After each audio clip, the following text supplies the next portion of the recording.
Hi everyone, welcome back to our channel. So today in this video I'm going to show you how to use an Amazon gift card on iPhone. So let's get into the video. So download the Amazon app and open it up. You can just get it from the App Store.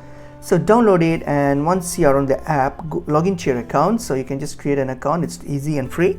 So you just create once you're on your account here. So what you can do, if you have a gift card and you want to use it, you can simply add the gift card to your account. So to do that, hit on this menu option, and then you'll go to your account, and then when you click on your account here, scroll down and you will see under pay there will be an option called add gift card to your balance.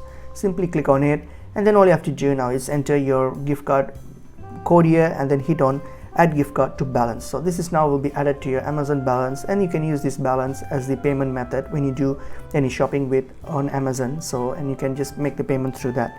Or else what you can do, you can also randomly choose an item and proceed to the cart. For example here, so I'm just going to add this to my cart. I'm going to buy these gift cards, so I'm going to hit it and proceed to buy. So when I get to buy here, and I will select the address, and then I'll get to this option here where I'm going to select the payment option. So here, if I want to use my gift card, I'm going to click on this add gift card option. Simply enter the code, hit on apply, and then click on continue and complete the transaction. So that's how you can use your gift card on iPhone. It's pretty easy and straightforward as long as you have sufficient funds with your on your card as with your purchase. So that's pretty much it is. Hope this video was helpful. I will see you in another video. Thank you.